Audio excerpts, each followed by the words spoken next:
Hey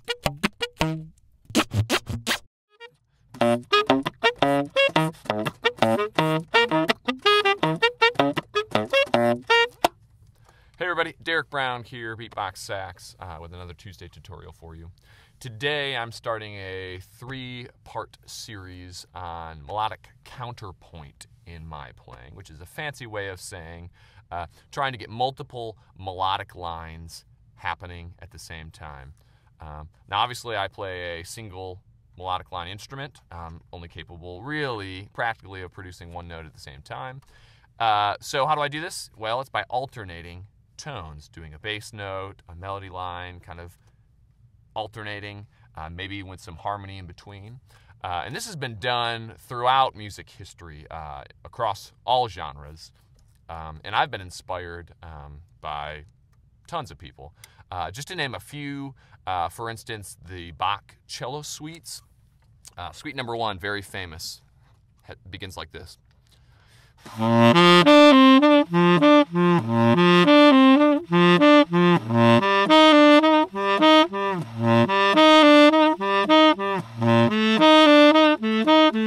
And so forth.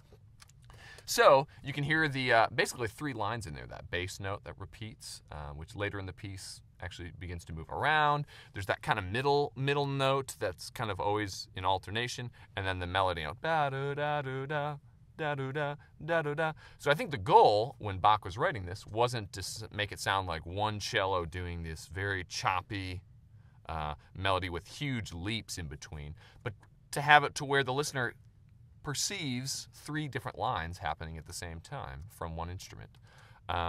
Some other artists that have influenced me, Eddie Harris, the great sax player, jazz sax player, particularly his solo Listen Here, where he alternates this bass line part with kind of some middle stuff and then upper stuff.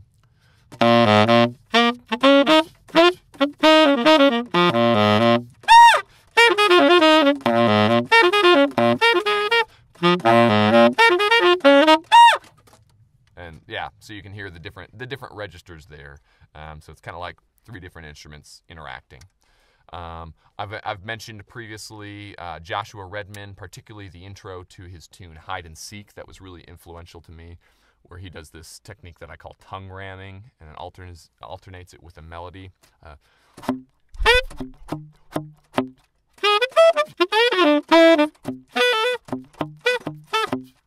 Something like that.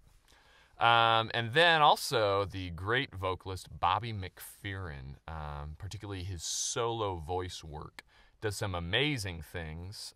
Particularly, like I'm thinking of the tune Drive. YouTube that right now if you haven't seen that, where he does he'll sing these lower bass notes and then alternate it with some harmony notes, and then he throws in the melody of this tune in there. Very cool stuff. And of course, it's all right up my alley because it's these single musicians that are getting this full sound and sounding like more than just their one melodic instrument.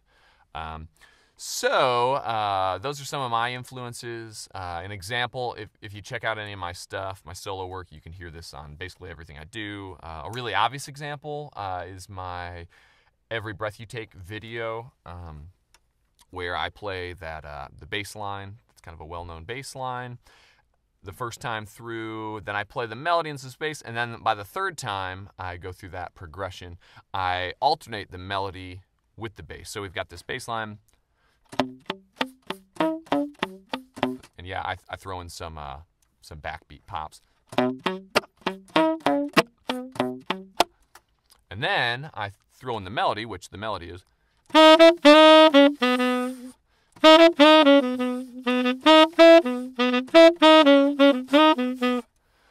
Now obviously I can't play those at the same time, and I can't play the melody holding that out because I'm constantly alternating, so I have to do this more kind of pointillistic staccato melody, and I have to do it kind of on the offbeat, and that happens in a lot of my songs because I usually want to get the bass note on the downbeat.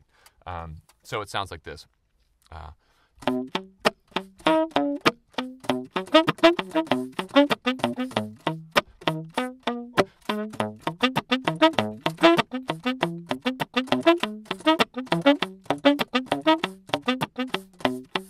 So forth. So once again, hopefully you don't hear that as these crazy leaps, and if I were to show you that written out, it would look like that.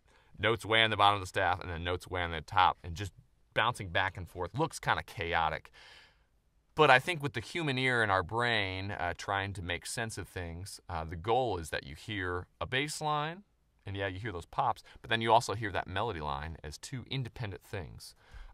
Now, a goal for me with this is to kind of treat it like that they are two independent lines, where I could have a repeating bass line, and I could improvise at the top, or at least play much more naturally up at the top.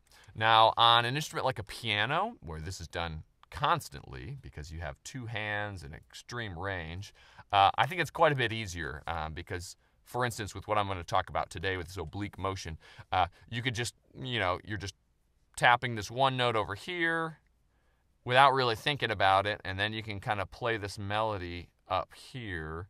And yes, there's a little bit going on in the brain about alternating that, but with a single melodic instrument like a saxophone or any other wind instrument, we have to constantly, completely alter our fingerings, and in many cases, the embouchure, what's going on inside of our mouth, to do that. So it's a lot more difficult, I believe.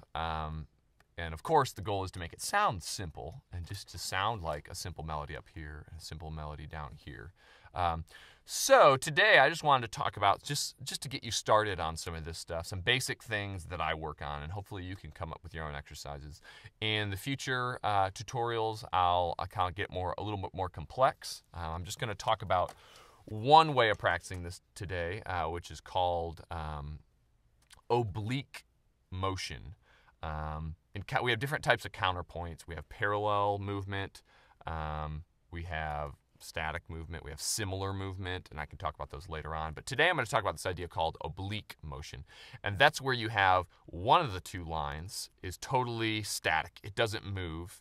And then the upper line or the lower line alternates notes. So you've got a moving line and then a static line. And this is the easiest way to practice this. So for instance, I'm going to start on a low C, down the lowest C on the sax, and then I'm going to alternate that by playing the major scale an octave higher, or I could even do that 2 octaves higher. And I'm just going to play right now the 1, 2, 3, 4, 5 of the scale and back down, always alternating between that C. And I'm going to throw in, of course, the octave key when I need to, and so forth. So it would sound like this.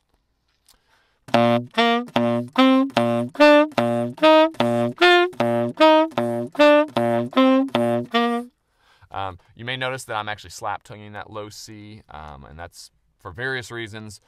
Mainly I just like the sound of that slap bass. That's just an effective sound for me. So I would highly encourage you to check out the slap tongue video if you haven't, and continue to work on that. It's a long, slow process, but I think it's so key for doing solo sax stuff. You won't regret working on it for the months that it takes. But that being said, you don't need to do slap tongue to do this. And you don't have to work on it only on the low part of the range as well. So that was that, or I could do the full scale, I could go down, I could make up melodies. So here is now, I'll just do a simple melody, Mary Had a Little Lamb.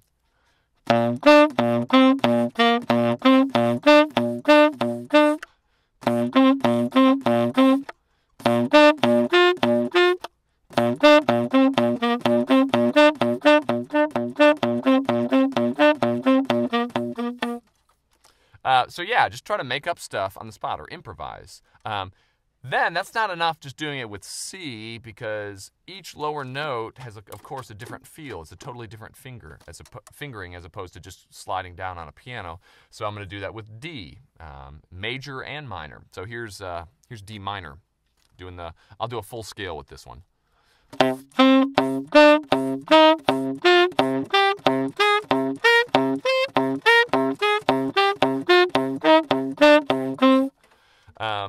Now, that also brings up the point, I think it sounds better the wider the range it is. That makes them sound more independent. So working on even going into the altissimo with saxophone, once again, this is kind of an advanced thing.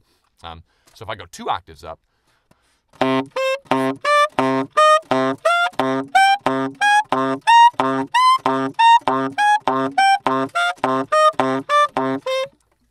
now don't try that right away. That's going to be pretty difficult.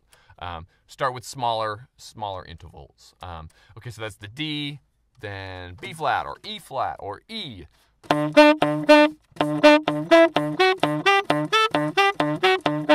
And so forth. Come up with your own exercises with this. So that's one thing with the static bass line moving upper line. Now I'm going to reverse that for the last thing I'm going to talk about today. So keeping a static upper line and moving the bass line around is another great thing to practice. So I'm just going to have a static C up there, always alternate with that top C, and I'm going to move the lower C down. I'll do C minor this time, first 5 notes of the scale, and I'll go 2 octaves up to that C.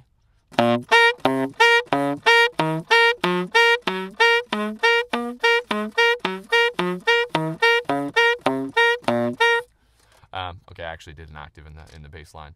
But yeah, and so move that around. Just improvise with it. I'll do a different line. I'll do about B minor.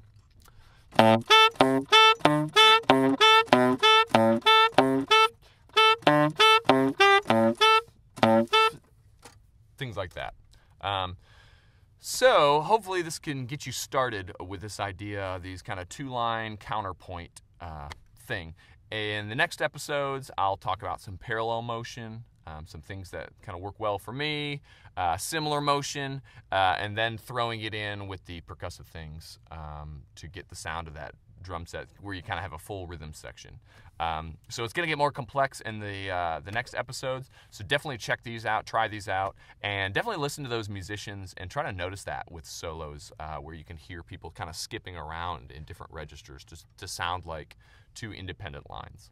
So best of luck with this, and yeah, I'll see you next Tuesday. Take care. Have fun practicing.